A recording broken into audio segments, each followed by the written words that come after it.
Hi ladies, it's good to see you again. It's been a great week of studying God's Word as we are looking at this final week of Jesus. And Kim has covered Monday through Thursday, and so we're going to pick up in the garden on this Friday. That's what we're going to be looking at today, and this is really when Jesus' suffering begins in earnest. Today, we can't cover everything that happened on this Friday, but I do want to share with you something that continued to stick out to me as I was looking through this, and from the garden to the cross, how he continually became more and more alone as the disciples fell away, as the crowds fell away, and as he made this journey to the cross. And there's really four things.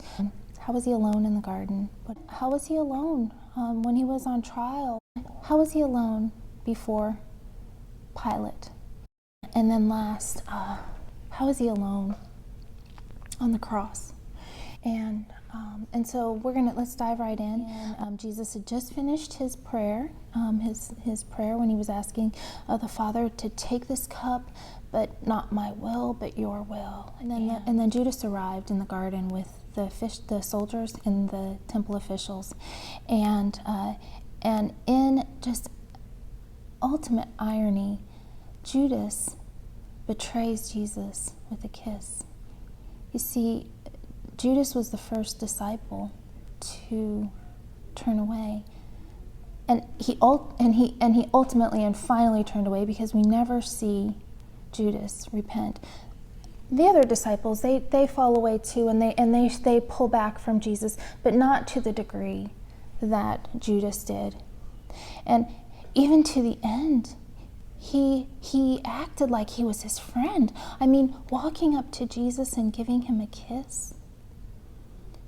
That indicates friendship, and it was the opposite. And he turned his back on Jesus when he betrayed him. And I want to read to you what from John 18. It's beginning in verse 4. What happens after Jesus indicates who Jesus is by a kiss, and it says, "Then Jesus, knowing all that would happen to him, came forward and said to them, 'Whom do you seek?' They answered him, 'Jesus of Nazareth.' And Jesus said to them, 'I am he.' Judas, who betrayed him, was standing with them. When Jesus said to them, 'I am he,' they drew back and fell to the ground. So he asked them again, 'Whom do you seek?' And they said, 'Jesus of Nazareth.' Jesus answered, 'I told you that I am he. So if you seek me, let these men go.' This was to fulfill the word that he had spoken, 'Of those whom you gave me, I have lost not one.'" And when we look at that, we see that this was, as you see when he says, if you seek me, then let these men go. You see, this was Jesus' time to suffer. This was Jesus' walk, and he was sending them away. He was telling the disciples to go. This was something that he had to walk alone. Yes, the disciples would eventually suffer and die for their because they followed and loved Jesus. But this wasn't the time. This was the time, and this is where it began, where Jesus would begin to make that walk to the cross. And it was done alone, and it began here in the garden. Now we're going to look at this illegitimate trial, an illegal trial in the home of Annas, who was the father-in-law of Caiaphas, who was the high priest that year. And I want us to see who's there. Besides the officials, besides the high priest, besides these people witnessing this trial, who else is there? John 18:15. I'm going to read through 16 to you. "Simon Peter followed Jesus, and so did another disciple. Since that disciple was known to the high priest, he entered with Jesus into the courtyard of the high priest. But Peter stood outside at the door. So the other disciple, who was known to the high priest, went out and spoke to the servant girl who kept watch at the door, and brought Peter in." Who's that other disciple? that other disciple, most scholars believe, and it's very highly not really disputed, that was John. Because John, when he talked, that he wrote the book of John, and often when he talked of himself in the third person, like he does here, and you see it when he says the disciple whom Jesus loved. Well, John was talking about himself. And so we see who's at this trial. It's Peter and John. And something that stuck out to me as I was reading this is when the priests were asking for witnesses, who can agree, who has the same story, who can tell us and testify against Jesus as to why he is guilty of blasphemy and deserves to die, and they could get no one to agree. They get one person to say one thing, somebody said something else, but it never came together. And it struck me, there are two men there whose testimony would agree. Peter and John. If they had spoken up, they could have said, we walked with Jesus. This is what he said. We know, and there would have been agreement. But that wasn't God's design. It was God's design that Jesus was to stand this trial alone. But I want to show you something about Peter, because I think that Peter comes to the lowest point of his walk with Jesus. And we know this when Peter denies Jesus, and it says, "And as Peter was below in the courtyard, one of the servant girls of the high priest came, and seeing Peter warming himself, she looked at him and said, 'You also were with the Nazarene Jesus.' But he denied it, saying, 'I neither know nor understand what you mean.' And he went out into the gateway, and the rooster crowed. And the servant girl saw him and began again to say to the bystanders, 'This man is one of them.' But again he denied it. And after a little while a bystander again said to Peter, 'Certainly you are one of them. You are a Galilean.' But he began to invoke a curse on himself and to swear, 'I do not know that man of whom you speak.' And immediately the rooster crowed a second time. And Peter remembered what Jesus had said to him, 'Before the rooster crows twice, you will deny me.' And he broke down and wept." In another account of this, it says that when Peter denied him, that Jesus looked at Peter. He knew the moment of Peter's greatest failing. Peter, in that moment, had turned his back on Jesus.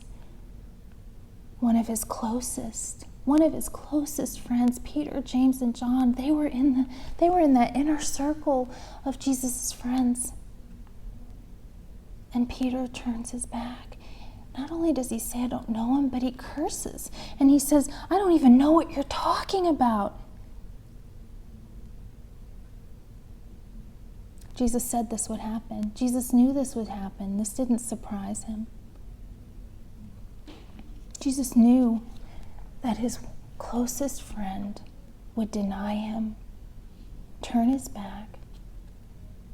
And it says here that Peter broke down and wept. Oh, the sorrow that he must have felt, as he knew that he left Jesus in that moment to face this alone. Next, we're going to look really quickly about how Jesus stood before Pilate alone. And we see that the high priest and the officials had brought Jesus to Pilate, requesting that he be executed because the Roman law did not allow the Jews to kill anyone or to order a death sentence. So they brought him, and as Pilate's listening to this, he says, "I don't see a reason for this man to die.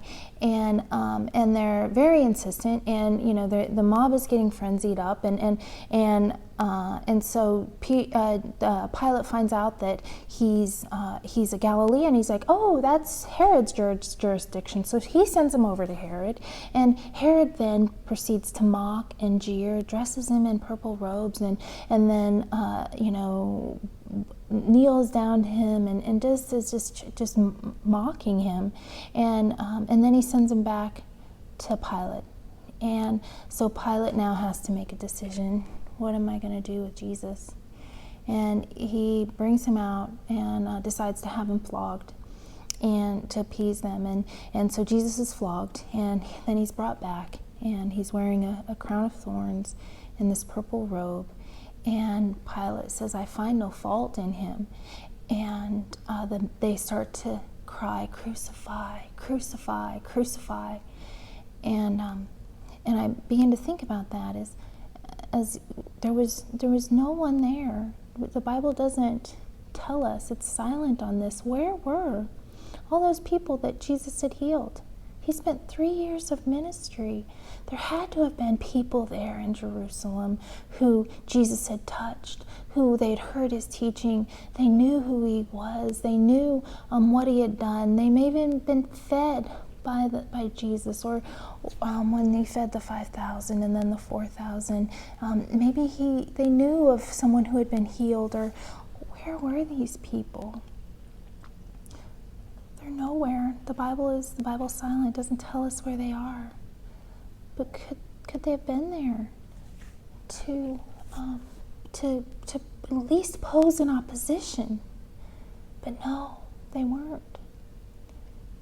And Jesus stood alone there before the crowd as they cried, crucify, as they called for his unjust crucifixion, his unjust execution. Now we're going to look at how Jesus suffered on the cross alone. And this was probably the most difficult part of my study, as I was looking at what Jesus suffered through a Roman crucifixion. In a book by Fleming Rutledge, it's called The Crucifixion: Understanding the Death of Jesus Christ. It gives a detailed account of what a Roman crucifixion would have looked like. And really, this was torture and agony planned and designed to remove the humanity from someone. This was done to the lowest criminals, the ones that Romans considered to be the worst of the worst. Crucifixion was never done to a Roman citizen. They were killed, if they deserved the death penalty, they were killed in much more humane ways.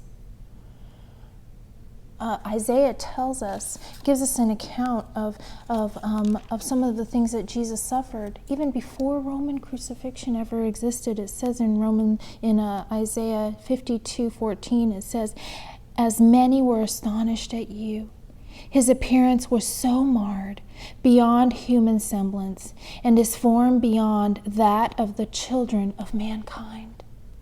This is the torture that Jesus suffered on the cross.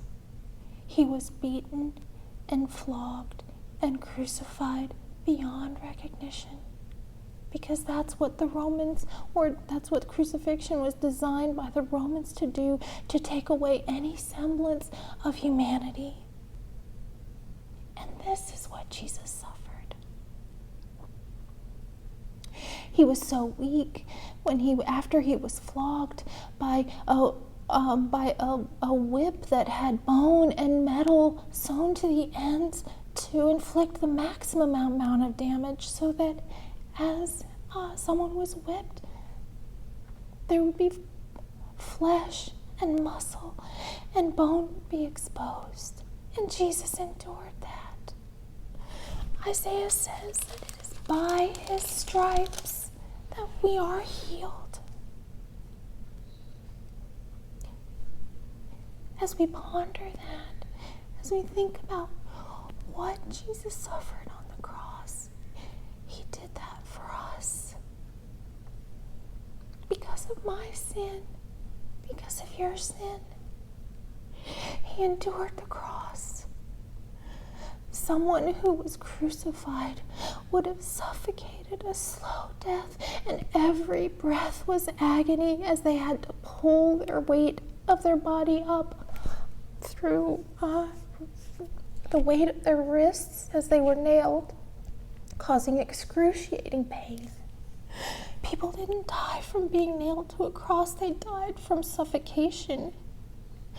And we see Jesus as he suffers on the cross.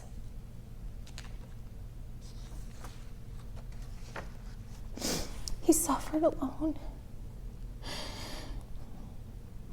It was his body that bore the weight of our sin. The Bible tells us in Luke 23:44, while the sun's light failed, that darkness came over the land for 3 hours, that the sun's light failed.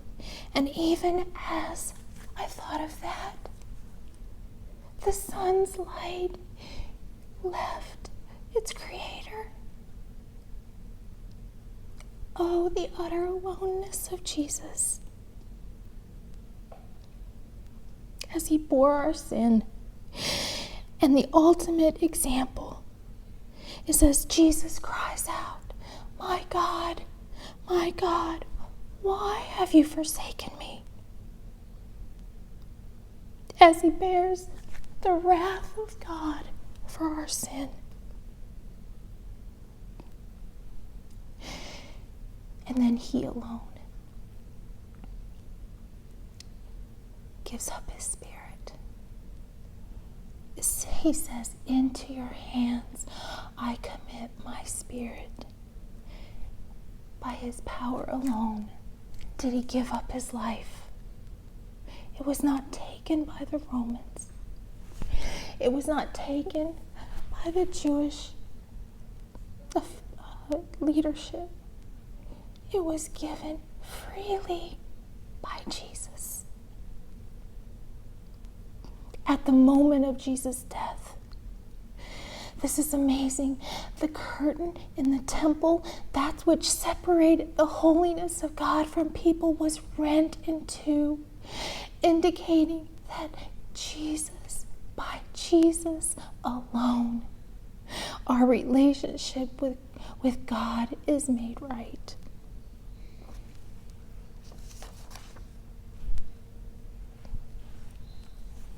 When I think of this, when I think about Christ alone paid for my sin, it is in Christ alone. And when I think about how could I ever think that my works could ever make me righteous? When I look at what Jesus suffered for me, and what an affront that must be to him, a pride and arrogance, when I think that there's anything that I could do to make me right with him. It is by Jesus' work alone, by his life, by his death, and as we'll learn from Kim next time, by his resurrection. As I was pondering this, just the song, "In Christ alone my hope is found."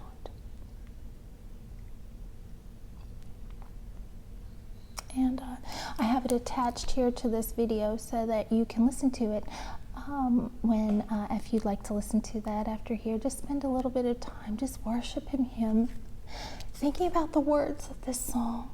In Christ alone my hope is found. You see, he was alone all the way to the cross. But it's in him alone that we find our righteousness. I love you guys. I hope you have a great Easter, and we'll see you next time.